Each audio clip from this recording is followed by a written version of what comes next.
Okay, so we are going to go over special right triangles and also Pythagorean theorem.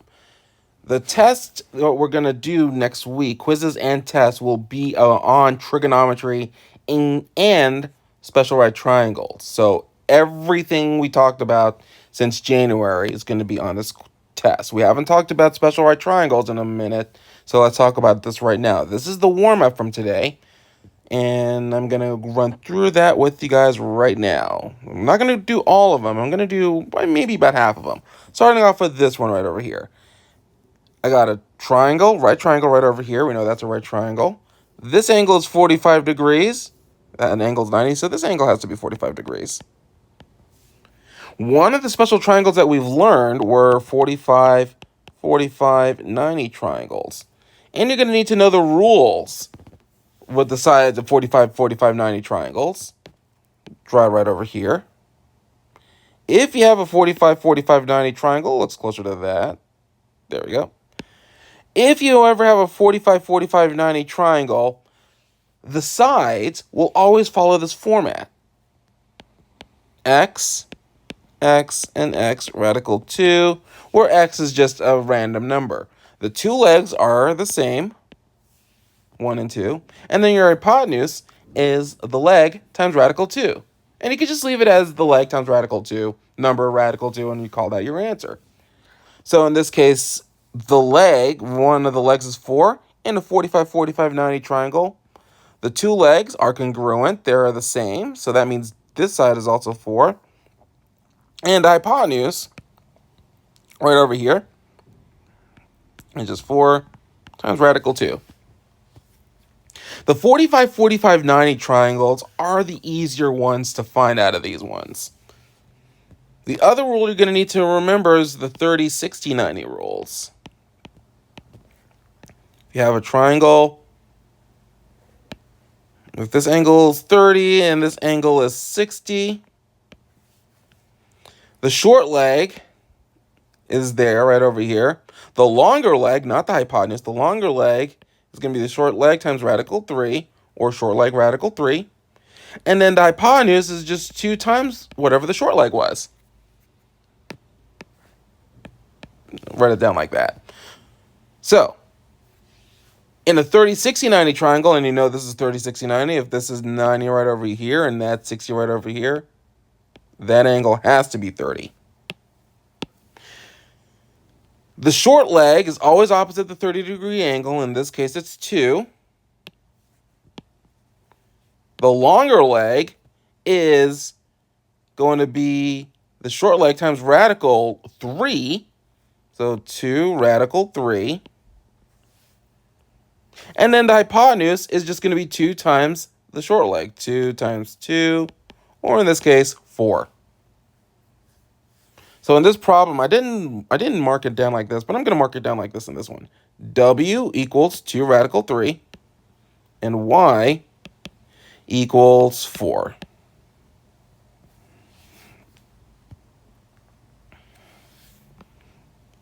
If you work that backwards, if this is 6 radical 2 and W and Y are congruent, that means, and you got a right triangle, a right angle, right over there, you have a 45, 45, 90 triangle. These are the clues that you need for 45, 45, 90s.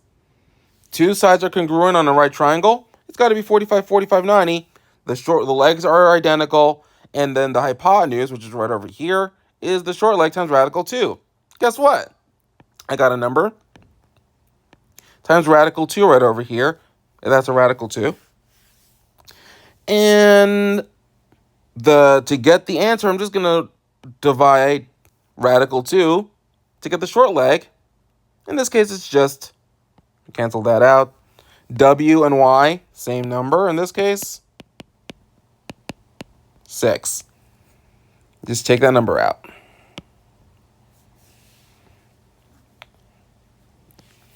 Move over to number 4, 30, 60, 90. 30, 60, 90 right over here. Different rules right over there. You got the short leg, you got the long leg, and you got the hypotenuse. Again, the hypotenuse is given to you. I know the short leg in the 30, 60, 90 is actually we take the short leg and double it to get the hypotenuse. If we work backwards, take that hypotenuse in half, we'll get the short leg. 10 in half, 10 divided by 2. That will make the side 5. W equals 5. Which means the longer leg is the short leg, 5 times radical 3. So y is 5 radical 3. So for the test, you're going to need to know your 30, 60, 90 rules and your 45, 45, 90 rules. They're not the same. All right, let me do these last two. I think you guys can do 5 and 6 on your own. But let me do 7 and 8, because that requires a little bit of elbow grease right over here. In this problem, in 30, here's a 30, here's a 60. We don't have the short leg right over here. We don't have the hypotenuse right over here. But we do have the longer leg. Remember, to get the longer leg, it was 10. Sorry, the longer leg here is 10. To get the long leg, we take the short leg, whatever the short leg is right over here, and we multiply that by radical 3. But in this case, the short leg times radical 3 gave me 10. So x times radical 3 equal 10. How do I get the short leg here? I'm going to need to divide this. We haven't done this in a minute, so pay attention. Dividing that by radical 3, if you put this in the Casio calculator, it will give it to you straight out. However, if you want to try it on your own, you got to remember, we don't use a radical. We don't use the square root symbol on the bottom of the fraction right over here. So to get rid of it, we just multiply everything by radical 3. That makes the top 10 times radical 3. Radical 3 times radical 3 is just 3. And if you put that in the calculator, in the Casio calculator, you'll see that. Let me go ahead and do that. I have the Casio calculator right over here. Put the fraction up. 10 over shift radical 3. And I hit enter. And there it is, 10 radical 3 over 3. I'm going to point out something right over here. Right now, the calculator, says RAD. It's in radians. Radians in degree only count whenever you're doing SOHCAHTOA. If you're not doing SOHCAHTOA, it won't matter as much. But if you are doing SOHCAHTOA, sine, cosine, or tangent, then you need to be in degrees. Since I'm not using SOHCAHTOA here, I'm not using sine, cosine, or tangent, I can leave my calculator into radians. But still, just to be safe, since we're going to be shifting back and forth, make sure your calculator is in degrees. Make sure you go in the shift menu to get to the setup. You go down to angle, and then we click F1 to change from radians to degrees. We hit exit, and now the calculator is in degree mode. And now we're set up to do trigonometry problems whenever we need to. Because remember, trigonometry will be on the quiz alongside all these right triangle rules. Let's get back to the warm-up. Similar idea right over here, except this time it's a 7, it's a 45, 45, 90 right over there. So it's short leg, they're the same. And this is actually the result of taking that short leg times radical 2. So we got to do 7 over radical 2. And just a quick shortcut, 7 radical 2 over 2 would be the simplified form of that if you did it in the calculator. And that would be the same thing for W and Y.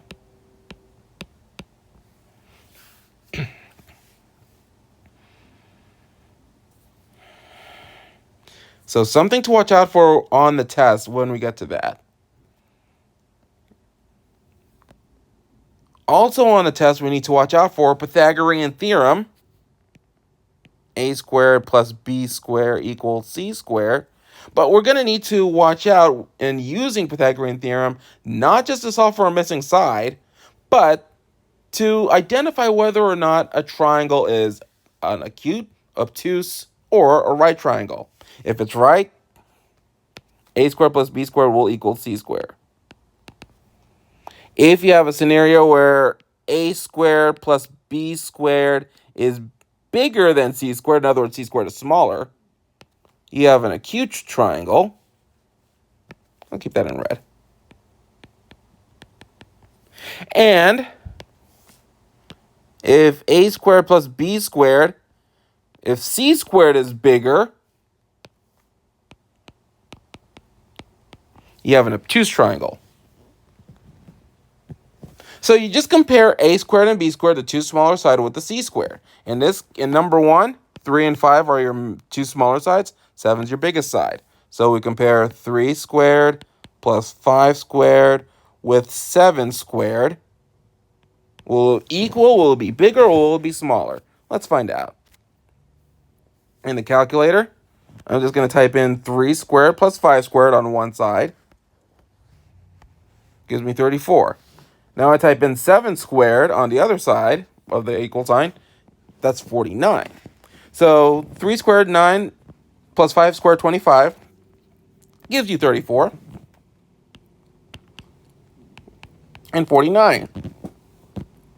It's not equal. They're not the same. The 49 side is bigger. So that means c squared is bigger. That means this triangle is obtuse. It's an obtuse triangle. Try this one. 5 squared, 10 squared, 11 squared. So 5 squared. Right there, so you can see that better. And I'll also keep it in red. 5 squared plus 10 squared. I can actually do that run real quick. And then 11 squared. 10 squared is 100. 5 squared is 25. So put that together, that's 125. 11 squared, 11 times 11, that's actually 121. They're not the same, so it's not a right triangle. Which one's bigger? A squared plus b squared. The c squared is smaller. That means this triangle is an acute triangle. Do the same thing for the rest of them. Just for the record, on number 7, that's a radical 3 right there. Also going to point out that you always want to make your longest side your C. It's not listed in numerical order for all of them. In number 3, that last one's your biggest side. This is your biggest side right over here. But on number 5, 6, 8, and 10, if you say this is your biggest side right over there, you're doing something wrong. If you have a triangle with sides of 10, 8, and 6, and you say 6 is the biggest, it isn't. 10's your biggest. 1/2, 6, 3.5. Which one's the biggest side? It's 6. Be careful if the numbers aren't listed in numerical order. Very easy to make that mistake. May look a little simple, but people have made that mistake before, so be careful. Right over here on this side, on the bottom, find the value of x. What you're looking for, solving a Pythagorean theorem with a missing side right over here. If you have 2 sides in the right triangle, you can find that third side using Pythagorean theorem. A squared plus b squared equals c squared. One of the simplest things we've ever done, so let's go ahead and do that. 18 squared plus 24 squared equals c squared. We're looking for the hypotenuse, so c squared, that's what we're looking for. 18 squared plus 24 squared plus c squared. And then we can just put all this in the calculator. So let's put that 18 and 24. That's what we're looking for. 18 squared plus 24 squared gives me 900. And I'm going to take the square root of 900. That'll be 30, right? Yep. So the square root of 900 is 30. So this was 900. 900 equals c squared. And to get your answer, you got to take the square root of 900, which means c equals 30. Or in this case, c is x, so x equals 30. Your missing side is 30. Sometimes, if you're looking for your hypotenuse, you're adding a squared plus b squared. If you're looking for the leg, like in number 2 right over here, you're going to take your c squared and subtract it with the leg, or the leg that you have, at least. A squared plus b squared equals c squared. In this case, we don't know what one of the sides is. The other leg is 10. The hypotenuse is 26 squared. Let me fix that. So in order to find x, we're going to take that 10 squared over to the other side and make it a minus 10 squared. That's where the minus comes from. That's how we subtract. Thank you, algebra. So we're going to take 26 squared minus 10 squared, and then we're going to take the square root of that to find the answer. So calculator, 26 squared, 26, minus 10 squared, gives you 576, and we're going to find the square root of 576. Gives me a grand total of 24. So the missing side is 24. That makes sense because it's actually smaller than the hypotenuse. It's one of the legs.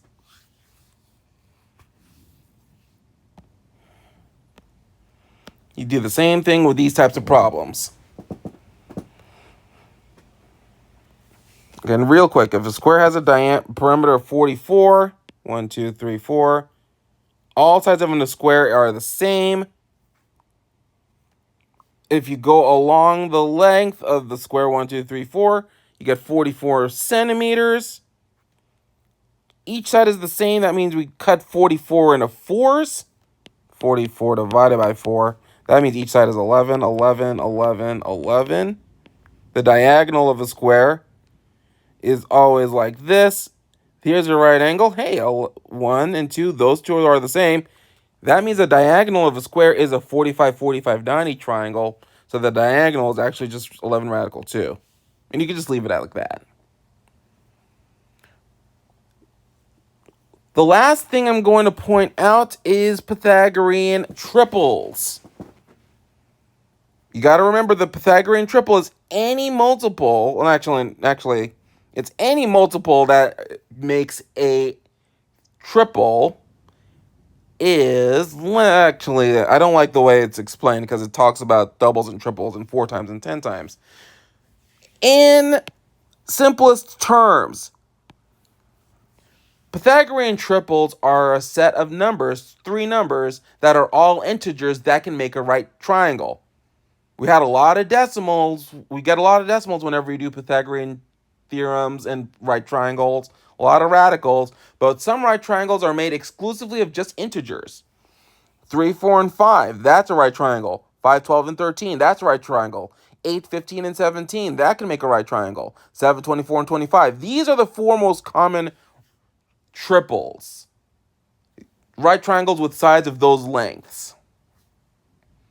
If on the test you're asked, name one of the Pythagorean triples, 3, 4, and 5. That's it. Or, if you want to be fancy, 8, 15, 17. Or even fancier, 7, 24, 25.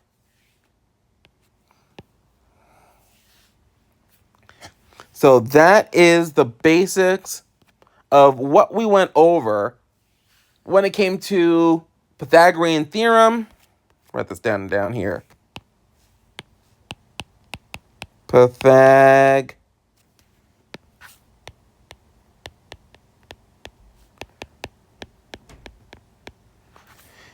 and special right triangles.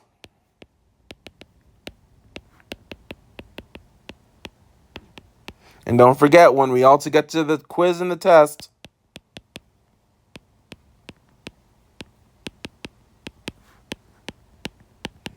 we're also going to have SOHCAHTOA involved. There's a lot to go over on this test and on this quiz. Pythagorean theorem, special right triangles, and everything we learned about trigonometry. Missing sides and missing angles. So today's review, going into the quiz, will go over a little bit of these 3. Good luck, everybody.